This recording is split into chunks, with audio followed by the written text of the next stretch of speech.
तो पिछले एपिसोड में टैन्यू बेस्ट स्पेस टाइम टावर के 108वें फ्लोर पर चढ़ने में कामयाब हो गया था और उसके बाद चीफ टैंग ने एल्डर सेन को भी प्रमोट कर दिया था। इसके बाद हम देखते हैं कि चीफ टैंग और मिस पिंग भी वापस आ गए हैं, जहां पर चीफ टैंग मिस पिंग से कहती है कि तुम हमारे डेनमार्क के लिए बनी हो, कि तुमने कंपटीशन के लिए एक बहुत ही शानदार जीनियस को तैयार किया है, इसलिए मैंने जो बात बहुत पहले कही थी उसे तुम याद रखना, क्योंकि सियानमैन के स्टूडेंट को इस बार तुम रिप्रेजेंट करने वाली हो, जिसकी वजह से अगर तुम एटर्नल सेक्ट के कंपटीशन को जीतने में कामयाब हो गई, उसके बाद से तुम सियानमैन डेनमाई का एल्डर बन जाओगी। उसकी यह बात सुनकर मिस पिंग कहती है कि मैं इसके लिए अपनी पूरी कोशिश करूंगी। वहीं दूसरी ओर हम बेस्ट स्पेस टाइम टावर का सीन देखते हैं, जिसके अंदर टैन्यू प्रैक्टिस कर रहा था और इस वक्त वो अपने पास वाले पर्पल फ्लेम को कल्टीवेट करने की कोशिश कर रहा था। वो कहता है कि सेंगपिन का ट्रेजर एक झटके में जलकर ग्राउंड हो जाएगा और इसके बाद हम देखते हैं कि वो पर्पल फ्लेम में कोई और ट्रेजर भी ऐड करता है, क्योंकि वो इसकी पावर को बहुत अच्छे से कल्टीवेट करना चाहता था। इसके बाद अगले सीन में हम एल्डर बेन को देखते हैं, जो कि अब वापस आ चुका है और वह फेंग जीसी से कहता है कि मैं पिछले 2 महीने से यहाँ पर नहीं था, इसलिए क्या मेरे सभी स्टूडेंट अच्छे हैं? तब उसके इस बात पर फेंग जीसी कहता है कि हाँ, सब कुछ ठीक है, लेकिन तभी एल्डर बेन कहता है कि यहाँ पर जरूर ही कुछ बड़ा हुआ होगा। तब इस बात पर फेंग जीसी कहता है कि इस वक्त यहाँ पर 3 बड़े इवेंट हुए हैं, जिसके बारे में सुनते ही एल्डर बेन उससे पूछने लगता है। तब फेंग जीसी उसे बताता है कि थर्ड एल्डर पेंग सियुयान की मौत हो चुकी है और इसी के साथ उसका डीकन लियू डेहाई भी मारा गया है। अब इसके बारे में सुनते ही एल्डर बेन बहुत ही ज्यादा परेशान हो जाता है, क्योंकि उसे बिल्कुल भी यकीन नहीं हो रहा था कि पेंग सियुयान की मौत हो चुकी है। इसके बाद एल्डर बेन फेंग जीसी से इसके बारे में अच्छे से बताने के लिए कहता है। तब इस पर फेंग जीसी बताता है कि अभी पेंग सियुयान के मर्डर करने वाले के बारे में पता नहीं चला है, लेकिन मैंने तो कभी भी उम्मीद नहीं किया था कि पेंग सियुयान ने टैन्यू को 1 साल पहले मारने की कोशिश की थी। अब इसके बारे में सुनते ही एल्डर बेन घबरा जाता है और फेंग जीसी से कहता है कि तुमने इस मैटर के बारे में कहां से सुना? तब इस पर फेंग जीसी बताता है कि यही दूसरी बात थी जिसके बारे में मैं अभी आपसे बताना चाहता था, क्योंकि जिसने आपके 3 डायरेक्ट स्टूडेंट को मारा था वो अभी 2 महीने पहले वापस जिंदा हो गया है। अब इसके बारे में सुनकर एल्डर बेन बहुत ही ज्यादा गुस्सा हो जाता है और फेंग जीसी से कहता है कि तुम क्या कह रहे हो, तुम्हें तो पता है ना।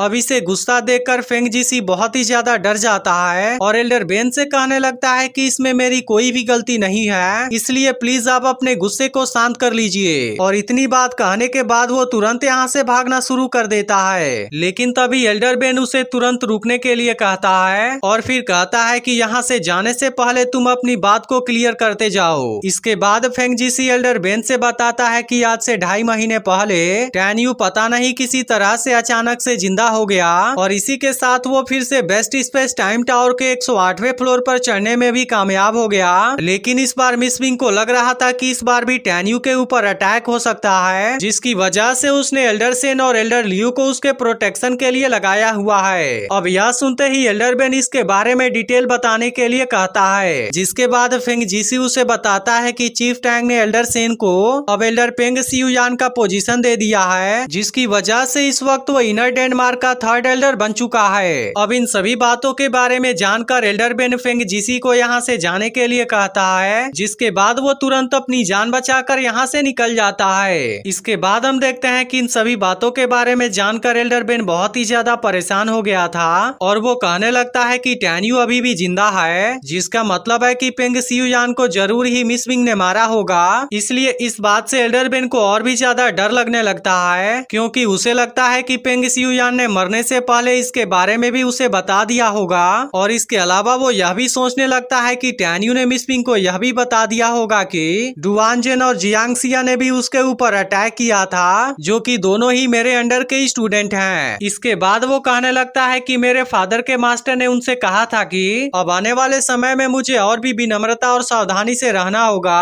और इसके अलावा मेरे फादर ने यह बात भी कही थी कि चाहे मिस पिंग का मास्टर कोई भी क्यों ना हो, वो मुझे टच करने की हिम्मत भी नहीं कर सकता है। इसके बाद अगले सीन में हम एक और एल्डर को देखते हैं, जहाँ पर उसकी ग्रैंड डॉटर रोक्सी आती है और इस वक्त वो बहुत ही ज्यादा खुश लग रही थी और इसके बाद वो अपने ग्रैंडफादर से बताती है कि मैंने पिछले 1 साल में प्रैक्टिस करके होली रैंक क्वी मास्टर से मिडिल लेवल वाले एटमॉस्फेयर डिवीजन में प्रमोट हो गई हूँ, इसलिए क्या आप अभी भी इस बात के लिए मेरी तारीफ नहीं करेंगे। लेकिन हम देखते हैं कि उसके ग्रैंडफादर को इस बात से ज्यादा कोई मतलब नहीं था। इसके बाद रुओक्सी का ग्रैंडफादर उससे कहने लगता है कि अगर तुमने मेरी बात मानी होती तब अभी तक तुम डेनमार्क में आ गई होती, और इसके अलावा हो सकता था कि तुम एक हाई लेवल वाली मास्टर भी बन चुकी होती। इसके बाद वो रुओक्सी से अपने साथ में वापस चलने के लिए कहता है और बताता है कि अगर तुम शुरुआत से भी सीखने की कोशिश करोगी फिर भी मुझे तुम्हारे ऊपर सबसे ज्यादा यकीन है। तब उसके इस बात पर रुओक्सी कहती है कि आप मुझे शर्मिंदा करना बंद कीजिए, क्योंकि मेरी मास्टर मुझे बहुत ही ज्यादा रिस्पेक्ट देती हैं, जिसकी वजह से मैं उनको कभी भी छोड़ना नहीं चाहूंगी। और इसके अलावा मुझे तो अल्केमी बिल्कुल भी पसंद नहीं है, जिसकी वजह से मैं तो प्रैक्टिस करना ही पसंद करती हूँ। तब इस बात पर उसका ग्रैंडफादर कहने लगता है कि मैंने तुमसे बहुत बार कहा है कि इंपीरियल पैलेस के 9 वेंस का बैटल कभी भी चेंज नहीं हो सकता, चाहे इसके बारे में भले ही आज बात की जाए या फिर इसके फ्यूचर की बात ही क्यों ना हो। इसके बाद वो रुओक्सी से कहने लगता है कि अगर तुम अपने इस टैलेंट के साथ में अपने उसी मास्टर के साथ में रुकना चाहती हो तब किसी न किसी दिन तुम मेरे खिलाफ जरूर खड़ा हो जाओगी। इसलिए क्या तुम्हारे दिल में अपने ग्रैंडफादर के लिए केवल इतनी ही रिस्पेक्ट है? और फिर वो रुओक्सी से पूछता है कि क्या तुम अभी भी अपने मास्टर के साथ में ही रुकना चाहती हो? तब उसके इस बात पर रुओक्सी कहती है कि मेरे दिल में आपके लिए बहुत ही ज्यादा रिस्पेक्ट है, और इसके अलावा मैं अभी आपसे प्रॉमिस करती हूँ कि मैं फ्यूचर में कभी भी आपके खिलाफ में खड़ा नहीं होंगी। इसलिए मैं चाहती हूँ कि अब से आप मुझे शर्मिंदा करना बंद कर दीजिए। लेकिन उसका ग्रैंडफादर उसकी कोई भी बात नहीं सुनता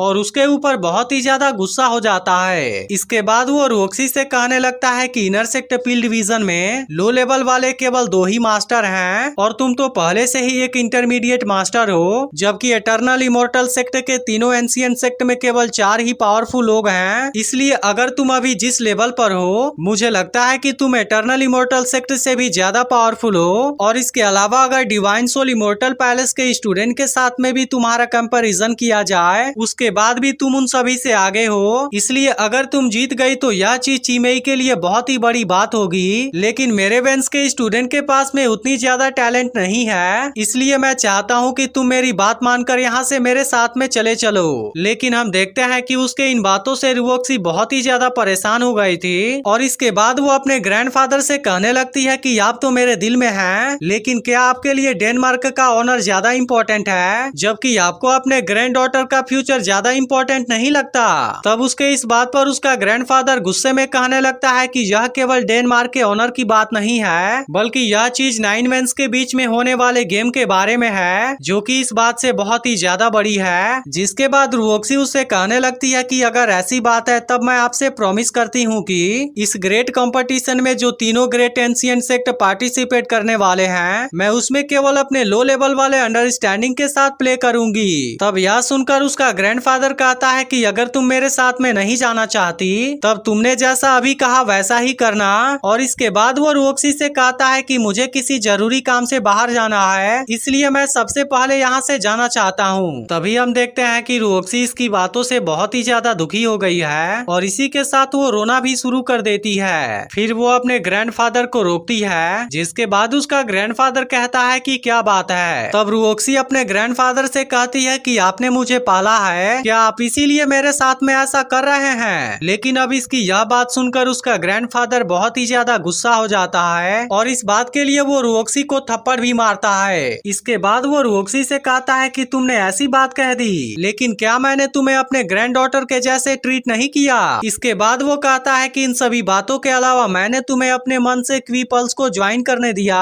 लेकिन तुमने तो यह सब करके मुझे पूरी तरह से निराश कर दिया है। और इतना कहने के बाद उसका ग्रैंडफादर यहाँ से चला जाता है। इसके बाद हम देखते हैं कि रुओक्सी अपने ग्रैंडफादर के इस बिहेवियर से बहुत ही ज्यादा दुखी हो गई थी। लेकिन तभी कुछ देर में इसकी मास्टर भी यहाँ पर आ जाती है और कहती है कि मुझे पूरा यकीन है कि तुमने मुझे निराश नहीं किया होगा। जिस पर रुओक्सी कहती है कि मैंने आपको बिल्कुल भी निराश नहीं किया है, क्योंकि मैं एटमॉस्फेयर डिवीजन के पहले लेवल पर प्रमोट हो गई हूँ। अब इसके बारे में सुनते ही उसकी मास्टर बहुत ही ज्यादा खुश हो जाती है और इसके बाद वो रुओक्सी से कहती है कि मैं अब तुम्हें अपना इनर स्टूडेंट बनाती हूँ, जहाँ पर पहले से ही 4 लो लेवल एटमॉस्फेयर डिवीजन वाले स्टूडेंट हैं। और इसके बाद वो रुओक्सी से बताती है कि इस बार तीनों एंशिएंट सेक्ट बहुत ही ज्यादा पॉपुलर हैं और इसकी वजह से उनका ओड हमारे ओड से अच्छा है। जिसके बाद एपिसोड यहीं पर एंड हो जाता है। लेकिन अगर आपने इसके पिछले एपिसोड को मिस कर दिया हो तो लेफ्ट वाली वीडियो जरूर देख लेना।